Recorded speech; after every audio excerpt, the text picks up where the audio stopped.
Upcoming जो Indian coast guard का vacancy आएगा या जो कल फाइनल रिजल्ट आया उसके बारे में काफ़ी कैंडिडेट का डाउट है कि अंशु भाई ये प्रायोरिटी वाला क्या सिस्टम है, कुछ अभी समझ में नहीं आया। दिन पे थोड़ा सा नहीं समझ टाइम मिला तो मैंने वीडियो नहीं कर पाया, बट अभी मैं आपको इन्फॉर्म किए दे रहा हूँ भाई कैसे क्या है। तो मैं आपको शॉर्ट में बता देता हूँ और ऑलरेडी मैंने कट ऑफ सभी का बना कर टेलीग्राम पे फॉरवर्ड भी कर दिया था। देखो यहाँ पे होता क्या है कि आपको सब फटाक से रिपीट कर देता हूँ। पेपर में सेक्शन फर्स्ट आपका डीबी का होता है जिसमें आपको 27 नंबर लाने होते हैं, ठीक है, 27 नंबर लाने होते हैं। जिस कैंडिडेट का मैंने ओपन कर रखा है और जनरल वालों का और जो आपका जनरल कैटेगरी वाले थे उनको 30 नंबर लाने थे। यहाँ पे मैंने SC ST कैटेगरी वाले एक भाई को ओपन कर रखा है, 27 नंबर उनको लाने थे। कितने नंबर का पेपर होता है? डीबी का 60 नंबर का। जब रिजल्ट आया तो इन्होंने 35 नंबर ला दिए, ठीक है। जब आपका उनका जीडी का पेपर हुआ तो 50 में से इनको 17 नंबर लाने थे और उसके बाद जो जनरल कैटेगरी कैंडिडेट थे उनको 20 नंबर लाने थे। यहाँ पे इनका 50 नंबर का पेपर हुआ, इन्होंने 32 नंबर का स्कोर कर दिया।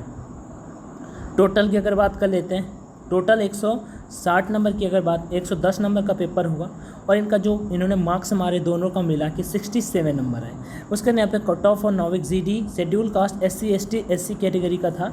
जो कट ऑफ गया था वो टोटल 60 नंबर कट ऑफ गया था, जबकि इनका नंबर कितना आया? 67। ओके, यहाँ पे short listed for stage second के एग्ज़ाम के लिए इनको शॉर्ट लिस्ट कर लिया गया था। आगे बढ़ता है नेक्स्ट की ओर।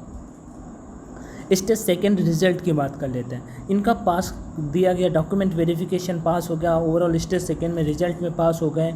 उसके बाद यहाँ पे नेक्स्ट ओवरऑल रिजल्ट, जब not short listed for stage third view not meeting the cut off for stage third. जो कट ऑफ आया फाइनल वो इनका यहाँ पे मतलब मैच नहीं कर पाई जितना कट ऑफ नंबर लाने थे उस बेसिस पे। अब ये क्या है सिस्टम, मैं यहाँ पे आपको ये प्रायोरिटी वाला बता देता हूँ। फाइनल बात थी क्या कि स्टेज सेकेंड का रिजल्ट प्रायोरिटी फर्स्ट क्या होना चाहिए कि आपको स्टेज सेकेंड फर्स्ट नंबर पास होना चाहिए, ठीक है, जो उन्होंने पास कर रखा था। नेक्स्ट अगर बात करता हूँ stage first total marks priority, उसके बाद स्टेज फर्स्ट के मार्क्स को प्रायोरिटी दी जानी थी जो 68 नंबर थे इनके। उसके बाद stage first section first mark priority, stage first और सेक्शन फर्स्ट की जो प्रायोरिटी उनके कम से कम 40 नंबर होने चाहिए थे जो इनके नहीं आ पाए।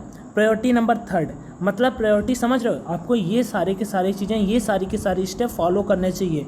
और देखो कोस्ट गार्ड पे थोड़ा वैकेंसी कम होता है, ठीक है, ऐसा नहीं है कितना ज़्यादा भी कट ऑफ गया है, क्योंकि निगेटिव मार्किंग नहीं होता तो ये चीज़ भी होती है भाई कि हाँ 60 में से 40 नंबर तो आने ही चाहिए।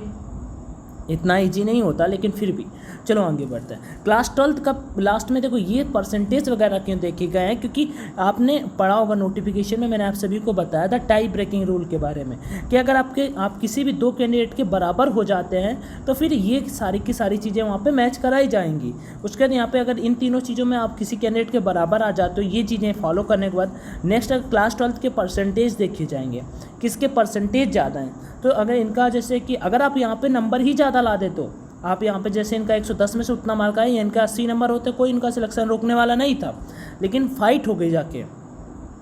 तो क्लास 12 का परसेंटेज देखा जाएगा और क्लास 12 का परसेंटेज भी अगर कहीं ना कहीं मैच करता है तो फाइनली आपका DOB देखा जाएगा। यहाँ पे लिखा है date of birth priority number 5। इसका मतलब क्या होगा? इसका मतलब ये होगा कि वो कैंडिडेट जिनका मतलब एज ज़्यादा हो रहा है, मतलब कहने का उनका एज ओवर हो जाएगा, अगर उनको नहीं लिया जाएगा तो उनको पहली प्रायोरिटी दी जाएगी, अगर आपका एज है तो आपका बाद में प्रायोरिटी दी जाएगी। तो 5 सॉलिड से रीज़न बनने के बाद ये फाइनल रिजल्ट कोस्ट गार्ड का आया है, ठीक है। और यहाँ पे लिखा है cut off details are total marks scored at stage first section first marks qualifying examination marks and DOB of the last. इन सभी के बेसिस पे यहाँ पे आपका फाइनल सिलेक्शन हुआ है। एक दो कैंडिडेट का जिनका हुआ है मैं आपको यहाँ पे दिखा देता हूँ, कुछ इस तरह का जिनका हुआ है उनके यहाँ पे इंटरफेस में यहाँ पे लिखा है congratulation you are shortlisted for stage second और स्टेज थर्ड। यहाँ पे आप देख सकते हो congratulation you are shortlisted for stage third.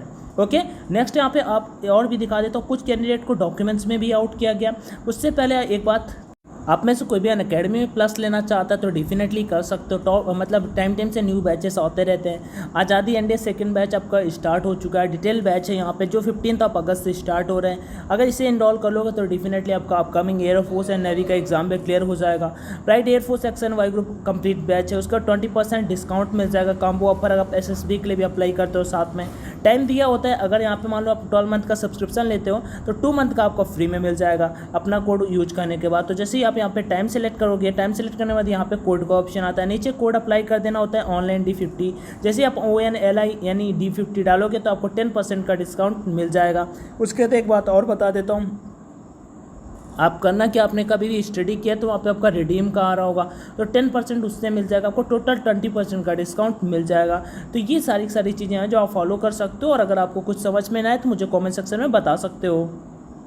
उसके बाद अगर आप में से किसी के कट ऑफ से रिलेटेड डाउट है तो मैंने ऑलरेडी इस पर टेलीग्राम पे पोस्ट कर दिया था। टेलीग्राम चैनल अपना ऑनलाइन एजुकेशन के नाम से है, ये देखो, ठीक है। इसका लिंक डिस्क्रिप्शन बॉक्स में मैंने दे रखा है।